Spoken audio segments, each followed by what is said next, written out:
আসসালামু আলাইকুম। আমি মোহাম্মদ সোহেল রানা, গার্মেন্টস কনসালটেন্ট হিসেবে প্রায় ১ বছর কর্মরত আছি এবং পূর্বে ছিলাম ইন্ডাস্ট্রিয়াল ইঞ্জিনিয়ার হিসেবে।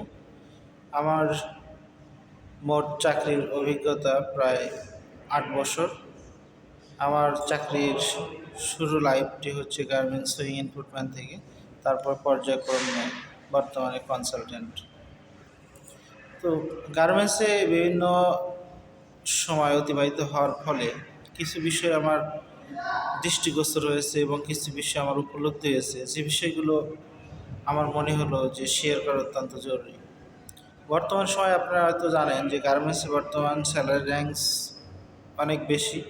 অপারেটরদের মাসিক বেতন শুধুমাত্র ৮ ঘন্টা বেসিক ১৫,০০০ থেকে প্রায় ১২,০০০ এর মধ্যে থাকে, আর ওভারটাইম সহ মোটামুটি ২৫ থেকে ২৬ অথবা ২০-২২ এ পর্যন্ত ওঠে। এটি শুধুমাত্র গার্মেন্টসের অপারেটরের ক্ষেত্রে কথাটি বললাম। তো এছাড়া বিভিন্ন কোয়ালিটি সেকশন বলেন, ফিনিশিং সেকশন বলেন, বিভিন্ন সেকশন আছে যেগুলোতে আপনার স্যালারি কাঠামো প্রায় একই।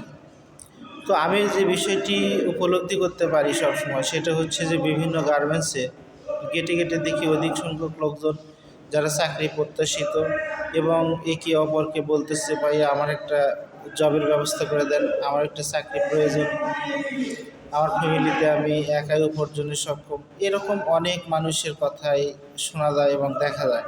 তো আসলে গার্মেন্টস গার্মেন্টস শিল্প এটা একটি টেকনিক্যাল বিষয় এবং নিজের দক্ষতার উপর ডিপেন্ড করে। যদি আপনি কাজ ভালো জানেন সেক্ষেত্রে আপনার জবের পসিবিলিটি বেশি থাকে, আর যদি আপনি কাজ না জানেন, একদম নতুন, সেক্ষেত্রে হয়তো বা আপনার কাজের পসিবিলিটি অত্যন্ত কম।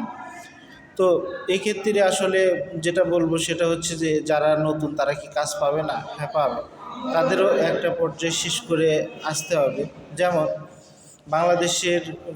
বাংলাদেশে বর্তমান সময়ে গার্মেন্টসগুলো দক্ষ জনশক্তি বাছাই করার জন্য তৎপর এবং তারা দক্ষ জনশক্তিকে সংগ্রহ করার প্রচেষ্টা চালিয়ে যাচ্ছে। এখন দেখেন, যদি আপনার মাসিক বেতন ১৫,০০০ টাকা দেয় বা আপনি মাসে ২২,০০০ থেকে ২৫,০০০-এর মধ্যে স্যালারি ওঠান, সেক্ষেত্রে তারা চায় যে আমাদের অপারেটরগুলো দক্ষ এবং মাল্টি স্কিল অপারেটর যিনি হয়। তো সেক্ষেত্রে কম্পিটিশনের জায়গাতে এসে নতুনদের কাজের সুযোগটা অত্যন্ত কম। তো সেক্ষেত্রে যেই কাজটি করা যায় সেটা হলো যে আপনি কোনো একটি ট্রেনিং সেন্টারের মাধ্যমে প্রথমে কাজ প্রাথমিক বিষয়গুলো শেখার পর আপনি কোনো একটি নর্মাল ফ্যাক্টরিতে ঢুকতে পারেন। সেখানে আপনি এক্সপিরিয়েন্স অর্জন হলে তারপরে আপনি অন্য বড় ফ্যাক্টরিগুলোতে যোগদান করার সুযোগ রয়েছে।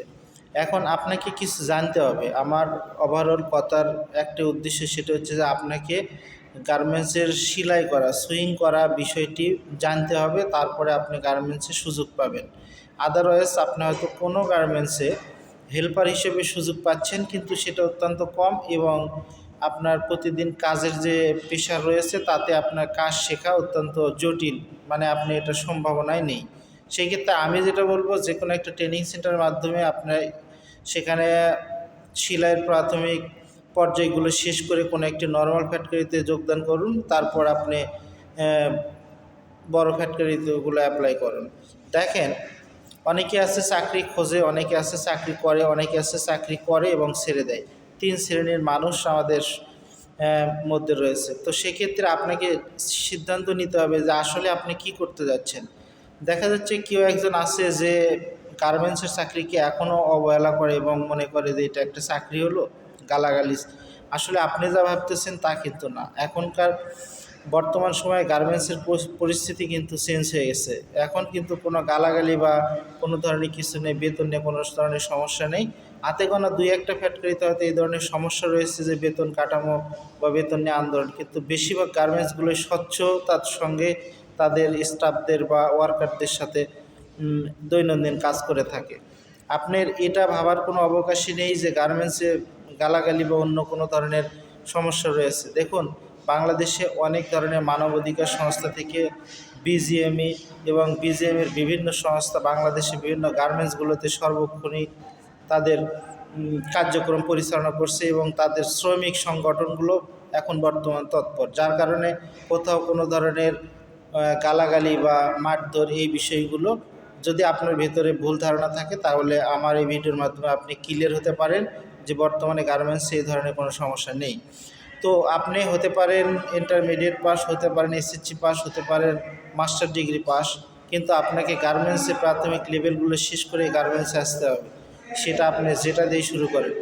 আমি বলবো যারা হাই কোয়ালিটির শিক্ষিত আছেন বা গ্র্যাজুয়েশন শেষ করছেন বা ইন্টারমিডিয়েট শেষ করছেন, যদি অন্য কোনো সেকশনে আপনাদের কর্মসংস্থানের ব্যবস্থা না হয়, তাহলে নিঃসন্দেহে আপনার গার্মেন্টসে যে কোনো একটি পদে ঢুকে আপনি গার্মেন্টসের পরিস্থিতি পরিবেশ সম্পর্কে জ্ঞান অর্জন করেন। তারপরে আপনার মেধাকে কাজে লাগিয়ে আপনি অন্য অন্য পদগুলোতে অ্যাপ্লাই করার সুযোগ রয়েছে।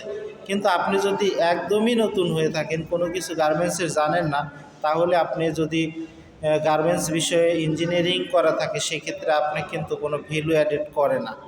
তো এই ক্ষেত্রে আমি বলবো যে আপনার কোয়ালিফিকেশন কথা চিন্তা করে আপনি যে কোনো একটি পোস্টে গার্মেন্টসের ভেতরে ঢোকেন। তারপরে যেহেতু আপনি শিক্ষিত আছেন, সেক্ষেত্রে আপনার রাস্তাটি আপনি নিজেই তৈরি করতে পারবেন। সবাইকে অসংখ্য ধন্যবাদ। আমার কথাবার্তায় ভুল ত্রুটি থাকলে অবশ্যই ক্ষমা দৃষ্টিতে দেখবেন।